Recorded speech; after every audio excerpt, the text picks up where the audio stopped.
Hi everyone, ഈ വീഡിയോയിൽ forgetting എന്ന ടോപ്പിക്കാണ് നമ്മൾ ഡിസ്കസ് ചെയ്യാനായിട്ട് പോകുന്നത്.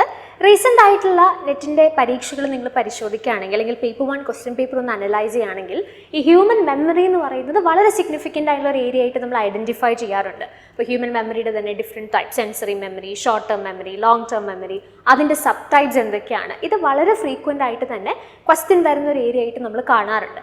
അതിനോട് അസോസിയേറ്റ് ചെയ്ത് തന്നെ റീസെൻറ്റ് എക്സാംസിൽ അവർ എക്സ്പ്ലോർ ചെയ്തിരിക്കുന്ന ഒരു ടോപ്പിക്കാണ് ഫോർഗെറ്റിംഗ് എന്നുള്ളത്. അപ്പോൾ ഈ ഒരു പെർട്ടിക്കുലർ ടോപ്പിക്ക് നമ്മൾ ഏറ്റവും ബേസിക് ആയിട്ട് ഈ ഫോർഗെറ്റിംഗ് റിലേറ്റഡ് ആയി നമ്മൾ അറിഞ്ഞിരിക്കേണ്ട ചില പ്രധാനപ്പെട്ട ടേംസ് ആണ് ഈ വീഡിയോയിൽ ഡിസ്കസ് ചെയ്യാനായിട്ട് പോകുന്നത്. സോ ഇത് നിങ്ങൾക്ക് കുറച്ചുകൂടി ഡീറ്റെയിൽഡ് ആയിട്ട് ഈ ടേംസ് എന്തൊക്കെയാണ്, ക്വസ്റ്റ്യൻസിൻ്റെ ഒരു പാറ്റേൺ എങ്ങനെയായിരിക്കും, ഇതൊക്കെ മനസ്സിലാവാൻ ഡിസംബർ 2024 ചോദിച്ചിരിക്കുന്ന ഈ ക്വസ്റ്റ്യൻ നമുക്ക് എക്സ്പ്ലോർ ചെയ്യാം. ഇതൊരു മാച്ച് ദ ഫോളോയിങ് ക്വസ്റ്റ്യൻ ആണ്. ലിസ്റ്റ് 1 നമുക്ക് ഡിഫറെൻറ്റ് ടേംസ് വന്നിട്ടുണ്ട്. DK, memory trace, proactive, retroactive. List 2 അതിൻ്റെ ഡിസ്ക്രിപ്ഷൻസ് ആണ് തന്നിരിക്കുന്നത്. The interference occurs when material is difficult to retrieve because of exposure to later material. The interference refers to the difficulty in retrieving material due to the interference of previous material. A physical change in the brain that occurs when new material is learned. The loss of information and memory through its non-use. Of course, match the following question ആണ്. So ഈ ഓരോ ഓപ്ഷൻസും അല്ലെങ്കിൽ ഓരോ ടേംസും appropriate ആയിട്ടുള്ള ഡെഫിനേഷൻസിനോട് associate ചെയ്യുക അല്ലെങ്കിൽ connect ചെയ്യുക എന്നുള്ളതാണ് നമ്മുടെ ടാസ്ക്. അപ്പോൾ നമുക്ക് എന്താണ് ഈ ഫോർഗെറ്റിംഗ് എന്ന് നോക്കാം. അതിനുശേഷം ഇതിൻ്റെ അകത്ത് പറഞ്ഞിട്ടുള്ള ചില ഇമ്പോർട്ടൻറ്റ് ടേംസ് ഫോർഗെറ്റിങ്ങിനോട് അസോസിയേറ്റ് ചെയ്ത് നമുക്ക് ഓർക്കാനായിട്ട് സാധിക്കുന്നതാണ്. ഫോർഗെറ്റിംഗ് എന്ന് പറഞ്ഞാൽ ജനറലി എന്താ, ഒരു കാര്യം മറന്നു പോകുക എന്നുള്ള കോൺസെപ്റ്റാണ് നമ്മൾ പറയുന്നത്. ഈ മറന്നു പോകുക എന്ന് പറഞ്ഞാൽ എന്താ, നമ്മുടെ ഷോർട്ട് ടേം മെമ്മറിയിലോ ലോങ് ടേം മെമ്മറിയിലോ പ്രീവിയസ്ലി സ്റ്റോർ ചെയ്തിരിക്കുന്ന ഒരു കാര്യം, ഒരു ഇൻഫർമേഷൻ, അതിലുണ്ടാവുന്ന എന്തെങ്കിലും ചേഞ്ചസോ അല്ലെങ്കിൽ അത് കംപ്ലീറ്റ്ലി നഷ്ടപ്പെട്ടു പോകുന്ന ഒരു സിനാരിയോയാണ് നമ്മൾ ഫോർഗെറ്റിംഗ് എന്നുള്ള ടേം കൊണ്ട് ഉദ്ദേശിക്കുന്നത്. പ്രീവിയസ്ലി സ്റ്റോർഡ് ആയിട്ടുള്ള നമ്മുടെ short term or long term മെമ്മറിയിലുള്ള ഒരു ഇൻഫർമേഷൻ, അതിലുണ്ടാകുന്ന ചേഞ്ച് അല്ലെങ്കിൽ ലോസിനെയാണ് ഫോർഗെറ്റിംഗ് എന്നതുകൊണ്ട് നമ്മൾ ഉദ്ദേശിക്കുക. അപ്പോൾ ഈ ഫോർഗെറ്റിംഗ് തന്നെ പല കാരണങ്ങളാൽ സംഭവിക്കാം. ഇപ്പം നമുക്ക് ബയോളജിക്കൽ ആയിട്ടുള്ള റീസൺസ് അതിനുണ്ടാവാം, അല്ലെന്നുണ്ടെങ്കിൽ പല റീസൺസ് അതിന് കാരണമായിട്ട് വന്നേക്കാം. ബട്ട് ജനറലി ഫോർഗെറ്റിങ്ങിനെ കുറിച്ച് നമ്മൾ ജനറലായിട്ട് പറയുമ്പോൾ 2 ഇമ്പോർട്ടൻ്റ് ആയിട്ടുള്ള റീസൺസ് നമ്മൾ അവിടെ എടുത്തു പറയാറുണ്ട്. അതിലൊന്ന് DK, 2 ഇൻഡിഫറൻസ് ആണ്. അപ്പോൾ ഈ 2 പ്രധാനപ്പെട്ട ടേംസ് ആണ് നമ്മളിവിടെ എക്സ്പ്ലോർ ചെയ്യാനായിട്ട് പോകുന്നത്. അപ്പോൾ എന്താണ് ഈ ഫോർഗെറ്റിംഗ് കോസ്ഡ് ബൈ DK എന്നതുകൊണ്ട് നമ്മൾ ഉദ്ദേശിക്കുന്നത്? According to this theory, a memory trace is created every time a new theory is formed. DK theory suggests that over time, these memory traces begin to fade and disappear. If the information is not retrieved and rehearsed, it will eventually be lost. ഇവിടെ നിങ്ങൾ നോക്കിയാൽ memory trace എന്ന് പറയുന്ന ഒരു term നിങ്ങൾക്ക് കാണാനായിട്ട് സാധിക്കും. ഈ ടേം ഓൾറെഡി ആ ക്വസ്റ്റ്യനിൽ, മാച്ച് ദ ഫോളോയിങ് ക്വസ്റ്റ്യനിൽ മെൻഷൻ ചെയ്തിരുന്നു. മെമ്മറി ട്രേസ് എന്ന് പറഞ്ഞാൽ ഒരു പുതിയ മെമ്മറി ക്രിയേറ്റ് ചെയ്യുമ്പോൾ അല്ലെങ്കിൽ ഒരു പുതിയ ഇൻഫർമേഷൻ നമ്മൾ പഠിക്കുന്ന സമയത്ത്, ഒരു പുതിയ നോളജ് നമ്മൾ പഠിക്കുന്ന സമയത്ത് നമ്മളുടെ ബ്രെയിനിൽ ഉണ്ടാകുന്ന ഫിസിക്കലായിട്ടുള്ള അല്ലെങ്കിൽ ബയോളജിക്കലായിട്ടുള്ള ചേഞ്ചസിനെ വിളിക്കുന്ന പേരാണ് മെമ്മറി ട്രേസ് എന്നുള്ളത്.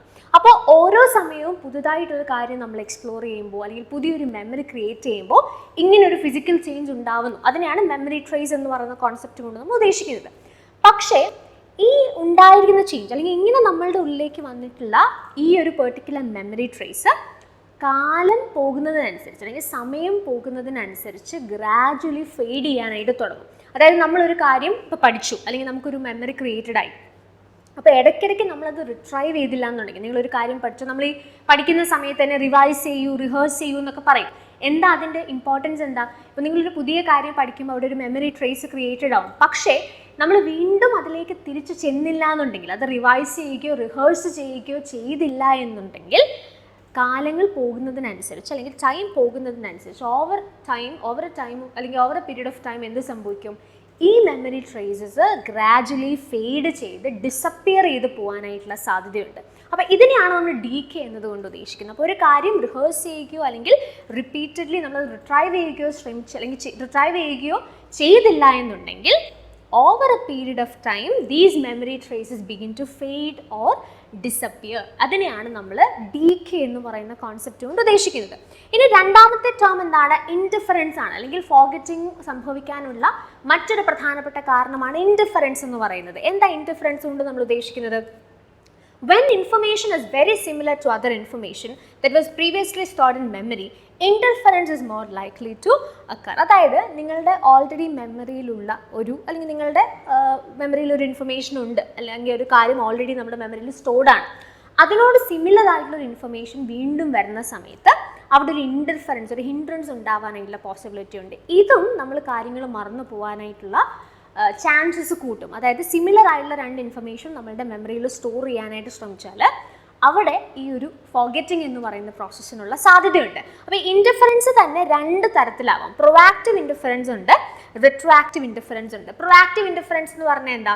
Proactive indifference is when an old memory makes it more difficult or impossible to remember a new memory. അതായത് നമ്മളുടെ മെമ്മറിയിൽ ഓൾറെഡി ഒരു പഴയ കാര്യം സ്റ്റോർഡ് ആയതുകൊണ്ട് പുതിയൊരു കാര്യം ഓർത്ത് വെക്കാൻ നമുക്ക് പറ്റാതെ വരുന്നു. അതിനെയാണ് പ്രൊആക്റ്റീവ് ഇൻഡിഫറൻസ് എന്ന് പറയുന്നത്. അതായത് ഇപ്പം നിങ്ങളൊരു പുതിയ ഫോൺ നമ്പർ എടുത്തു, നിങ്ങളൊരു നിങ്ങളൊരു നമ്പർ ഒന്ന് മാറി, പക്ഷേ ഓൾറെഡി നിങ്ങളുടെ ഓൾഡ് ഫോൺ നമ്പർ നിങ്ങൾക്ക് അത്രയും ഓർമ്മയിലുള്ളത് കൊണ്ട്, അത് അങ്ങനെ തന്നെ സ്റ്റോർഡ് ആയതുകൊണ്ട് ഈ പുതിയ നമ്പർ നമുക്ക് പഠിക്കാൻ പറ്റാതെ വരികയാണ്. അല്ലെങ്കിൽ നമ്മൾ നമ്പറിൻ്റെ കാര്യം ഓർക്കുമ്പോൾ എപ്പോഴും നമുക്ക് പഴയ നമ്പർ ഓർമ്മ വരുന്നത്, ഈ പുതിയ നമ്പർ നമുക്ക് ഓർത്തെടുക്കാനായിട്ട് സാധിക്കാതെ വരിക. കാരണം എന്താ? ആ പഴയ നമ്പർ അങ്ങനെ നമ്മളുടെ മെമ്മറിയിൽ സ്റ്റോർഡ് ആണ്. അത് അങ്ങനെ ഇരിക്കുന്നത് കൊണ്ട് പുതിയ കാര്യം ഓർക്കാനായിട്ട് സാധിക്കുന്നില്ല. So the old memory makes it more difficult or impossible to remember a new memory. അതിനെയാണ് പ്രൊആക്റ്റീവ് ഇൻഡിഫറൻസ് എന്ന് പറയുന്ന കോൺസെപ്റ്റ് കൊണ്ട് നമ്മൾ ഉദ്ദേശിക്കുന്നത്. അങ്ങനെയാണെങ്കിൽ റിട്രോആക്റ്റീവ് ഇൻഡിഫറൻസ് എന്ന് പറഞ്ഞാൽ എന്താണെന്ന് നോക്കിയേ. റിട്രോആക്റ്റീവ് interference occurs when new information interferes with your ability to remember previously learned information. ഇവിടെ എന്താ സംഭവിക്കുന്നത്? ഒരു പുതിയ കാര്യം നമ്മൾ പഠിക്കുകയാണ്, അതുകൊണ്ട് നമുക്ക് ഓൾറെഡി പ്രീവിയസ്ലി പഠിച്ചിരുന്ന ഒരു കാര്യം ഓർത്തെടുക്കാനായിട്ടുള്ള നമ്മുടെ എബിലിറ്റിക്ക് അതൊരു ഹിൻഡ്രൻസ് സൃഷ്ടിക്കുകയാണ്. അതിനെയാണ് റിട്രോആക്റ്റീവ് ഇൻഡിഫറൻസ് എന്ന് പറയുന്നത്. അതായത് നിങ്ങൾ ഓൾറെഡി നന്നായിട്ട് ഗിറ്റാർ വായിക്കുന്ന ഒരാളാണെന്ന് വിചാരിക്കും, ഇതൊരു എക്സാമ്പിളാണ് കേട്ടോ. സോ നിങ്ങൾ ഗിറ്റാർ വായിക്കുന്ന ആളായിരുന്നു, അതിനുശേഷം നിങ്ങൾ പിയാനോ വായിക്കാൻ പഠിച്ചു. പിയാനോ വായിക്കാനായിട്ട് പഠിച്ചു കഴിഞ്ഞപ്പോഴത്തേനും നിങ്ങൾക്ക് എന്ത് ചെയ്യാൻ പറ്റുന്നില്ല? ഗിറ്റാർ വായിക്കേണ്ട നൊട്ടേഷൻസ് അല്ലെങ്കിൽ ഗിറ്റാർ വായിക്കാനായിട്ട് നിങ്ങൾക്ക് പറ്റുന്നില്ല. ഇതെന്താണ്? റിട്രോആക്റ്റീവ് ഇൻഡിഫറൻസ്. പുതിയൊരു കാര്യം പഠിച്ചപ്പോൾ നമുക്ക് ഓൾറെഡി അറിയാവുന്ന ഒരു കാര്യം ഓർത്തെടുക്കാൻ നമുക്ക് പറ്റാതെ വരിക. So retroactive interference occurs when new information interferes with your ability to remember previously learned information. അപ്പോൾ ഇത് രണ്ടും ഇൻഡിഫറൻസിൻ്റെ രണ്ട് ടൈപ്സ് ആണ്. അപ്പോൾ ജനറലി നമ്മൾ ഫോർഗെറ്റിംഗ് അല്ലെങ്കിൽ ഒരു കാര്യം മറന്നു പോവാന്ന് പറയുമ്പോൾ ഈ രണ്ട് കാരണങ്ങളായിരിക്കും. വേറെയും കാരണങ്ങൾ ഉണ്ടാവാം. ജനറലി ഇമ്പോർട്ടൻ്റ് ആയിട്ടുള്ള exam point of view important ആയിട്ടുള്ള രണ്ട് റീസൺസ് ആണ് നമ്മൾ പഠിച്ചത്, DK as well as interference. ഇൻഡിഫറൻസിൽ തന്നെ നമുക്ക് രണ്ട് ടൈപ്സ് ഉണ്ട്, proactive as well as retroactive. ഇനി നമ്മൾ ആ ക്വസ്റ്റ്യനിലേക്ക് തിരിച്ചു വരികയാണ്. ഈ ക്വസ്റ്റ്യനിൽ നമുക്ക് തന്നിരിക്കുന്ന ഓപ്ഷൻസ് നോക്കിക്കേ. DK, memory trace, proactive, retroactive. List 2 descriptions ഉണ്ട്. നമുക്ക് ഓരോന്നായിട്ട് അസോസിയേറ്റ് ചെയ്യാനായിട്ട് ശ്രമിക്കാം. DK എന്ന് പറഞ്ഞാൽ എന്താ? DK എന്ന് പറഞ്ഞാൽ നമ്മൾ പറഞ്ഞു ഒരു കാര്യം, ഒരു ഇൻഫർമേഷൻ നിങ്ങളുടെ മെമ്മറിയിൽ സ്റ്റോർ ചെയ്തിരിക്കുകയാണ്, അല്ലെങ്കിൽ ഒരു മെമ്മറി നിങ്ങൾ വീണ്ടും റിഹേഴ്സ് ചെയ്യാത്തത് കൊണ്ട്, യൂസ് ചെയ്യാത്തത് കൊണ്ട് കാലക്രമേണ മറന്നു പോവുക. അതിനെയാണ് DK എന്നതുകൊണ്ട് നമ്മൾ ഉദ്ദേശിക്കുന്നത്. അപ്പോൾ A അങ്ങനെയാണെങ്കിൽ മോസ്റ്റ് അപ്രോപ്രിയേറ്റ്ലി നിങ്ങൾക്ക് അസോസിയേറ്റ് ചെയ്യാവുന്ന ഓപ്ഷൻ ഏതാണ്? That is of course option 4 അല്ലേ? The loss of information in memory through its non use. അത് ഉപയോഗിക്കാതിരിക്കുന്നത് കൊണ്ട് ആ ഒരു പെർട്ടിക്കുലർ ഇൻഫർമേഷൻ നമ്മളിൽ നിന്ന് നഷ്ടപ്പെട്ടു പോവുകയാണ്. സോ A4 എന്ന് പറയുമ്പോൾ തന്നെ നമുക്ക് ആൻസർ കിട്ടിയിട്ടുണ്ട്. എങ്കിലും നമുക്ക് ബാക്കിയുള്ള ഓപ്ഷൻസ് നോക്കാം. മെമ്മറി ട്രേസ് ആണ് B. മെമ്മറി ട്രേസ് എന്താണെന്നുള്ളത് നമ്മൾ ഓൾറെഡി പഠിച്ചു. Physical change in the brain that occurs when new material is learned. Okay, അതായത് ഒരു പുതിയ കാര്യം പഠിക്കുമ്പോൾ നമ്മളുടെ ബ്രെയിനിൽ ഉണ്ടാകുന്ന ഫിസിക്കൽ ചേഞ്ച്, അതിനെയാണ് മെമ്മറി ട്രേസ് എന്ന് നമ്മൾ പറയാം. So B can be associated with option 3. Correct അല്ലേ? B3 ആയിട്ട് നമുക്ക് അസോസിയേറ്റ് ചെയ്യാം. ഇനി നമുക്ക് പ്രൊആക്റ്റീവ് ഉണ്ട്, റിട്രോആക്റ്റീവ് ഉണ്ട്. രണ്ടും ഇൻഡിഫറൻസിനുള്ള എക്സാമ്പിൾസ് അല്ലെങ്കിൽ ടൈപ്സ് ആണ്.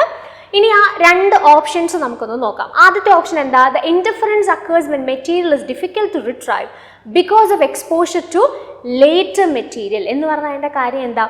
പുതിയ ഒരു കാര്യം പഠിച്ചത് കൊണ്ട് നമുക്ക് എന്ത് ചെയ്യാണ്?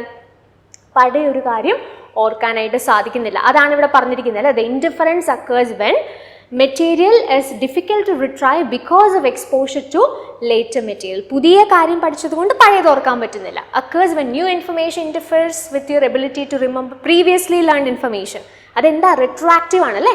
Difficult to retrieve because of exposure to later material. പുതിയ കാര്യം പഠിച്ചതുകൊണ്ട് പഴയത് ഓർത്തെടുക്കുന്നതിൽ ഒരു ഇൻഡിഫറൻസ് വരികയാണ് എന്ന് പറഞ്ഞാൽ ദാറ്റ് ഇസ് റിട്രോആക്റ്റീവ്. അപ്പോൾ D നമുക്ക് ഒന്നായിട്ട് അസോസിയേറ്റ് ചെയ്യാം. ഇനി രണ്ടാമത്തെ ഓപ്ഷൻ നിങ്ങൾ നോക്കിയേ. The interference refers to the difficulty in retrieving material due to the interference of previous material. ഇവിടെ എന്താ സംഭവിക്കുന്നത്?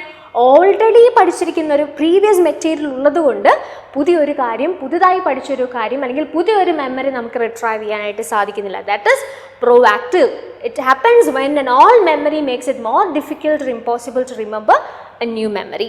So in that case we can say C as option 2. അപ്പോൾ എങ്ങനെ ഇതിനെ അസോസിയേറ്റ് ചെയ്യാം?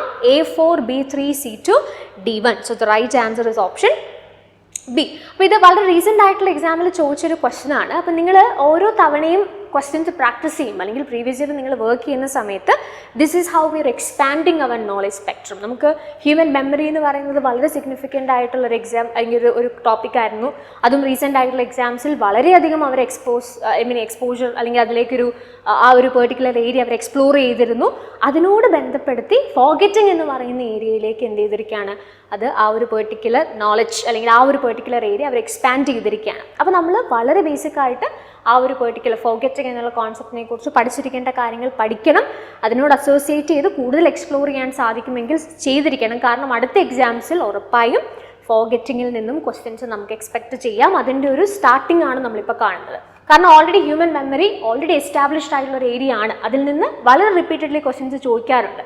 അപ്പോൾ അതിനോടനുബന്ധിച്ച് വന്നിരിക്കുന്ന ഒരു ഏരിയ എന്നുള്ള നിലയിൽ തന്നെ ഇനിയും നിങ്ങൾക്ക് ക്വസ്റ്റ്യൻസ് വരാനായിട്ടുള്ള പോസിബിലിറ്റി ഉണ്ട്. അപ്പോൾ ഈ രീതിയിൽ കണക്ട് ചെയ്ത് ക്വസ്റ്റ്യൻസിനെ കൂടി അനലൈസ് ചെയ്ത്, ഇപ്പം ഹ്യൂമൻ മെമ്മറി നമ്മൾ പഠിക്കുമ്പോൾ അതിനോട് അസോസിയേറ്റ് ചെയ്ത് വേണമെങ്കിൽ ഒരുപാട് കാര്യങ്ങൾ പഠിക്കും. അതിൽ എന്ത് പഠിക്കണം, എന്ത് സ്കിപ്പ് ചെയ്യണം, പഠിക്കുന്ന കാര്യം തന്നെ എങ്ങനെ പഠിക്കണം, ഈ ഒരു അണ്ടർസ്റ്റാൻഡിങ് പ്രോപ്പർ പ്രീവിയസ് ഇയർ ക്വസ്റ്റ്യൻസിൻ്റെ അനാലിസിസിലൂടെയാണ് നമുക്ക് കിട്ടുന്നത്. അപ്പോൾ ജനറലി പഠിക്കുക എന്നുള്ളതിനപ്പുറത്തേക്ക് ഇങ്ങനെ നമുക്ക് ഏരിയാസ് കണക്ട് ചെയ്ത് അതിനുള്ള റെഫറൻസസ് കണ്ടെത്തി അതിന് ടോപ്പിക്സ് ഐഡൻറ്റിഫൈ ചെയ്ത് പഠിക്കുന്ന ആ ഒരു പ്ലാനിങ് അല്ലെങ്കിൽ സ്ട്രാറ്റജിയാണ് പലപ്പോഴും ഹെക്റ്റിക് ആയിട്ട് മാറുന്നത്. ഇതിനൊക്കെ നമ്മൾ റിസോഴ്സസ് കണ്ടുപിടിക്കണം, നമ്മൾ ആ ക്വസ്റ്റ്യൻസ് അനലൈസ് ചെയ്യണം. അപ്പോൾ ആ ഹെക്റ്റിക് ആയിട്ടുള്ളൊരു പാർട്ടാണ് ശരിക്കും ആപ്പിൾ ബി അക്കാഡമിയുടെ കോഴ്സസിലൂടെ നിങ്ങൾക്ക് മാറുന്നത്. നിങ്ങൾക്ക് പ്രോപ്പറായിട്ട് ആ ഒരു അനാലിസിസ് നമ്മൾ ചെയ്യും. പ്രോപ്പറായി പഠിക്കേണ്ട കാര്യങ്ങൾ നിങ്ങളിലേക്ക് വളരെ സിസ്റ്റമാറ്റിക് ആയിട്ട് എത്തിക്കും. അത് സിസ്റ്റമാറ്റിക് ആയി പഠിക്കുക എന്നുള്ളത് മാത്രം നിങ്ങൾ ചെയ്താൽ മതി. അപ്പോൾ അങ്ങനെ ഒരു പഠനം നിങ്ങൾക്ക് താല്പര്യമുണ്ടെങ്കിൽ തീർച്ചയായിട്ടും ആപ്പിൾ ബി അക്കാഡമിയുടെ പേപ്പർ 1 കോഴ്സസ് നിങ്ങൾക്ക് ഹെൽപ്ഫുൾ ആയിരിക്കും. കോഴ്സസിനെ കുറിച്ച് കൂടുതൽ വിവരങ്ങൾ അറിയാൻ താല്പര്യമുള്ളവർക്ക് താഴെ കൊടുത്തിരിക്കുന്ന നമ്പറിൽ കോൺടാക്ട് ചെയ്യാം. So that's it for this session. Thank you and happy learning.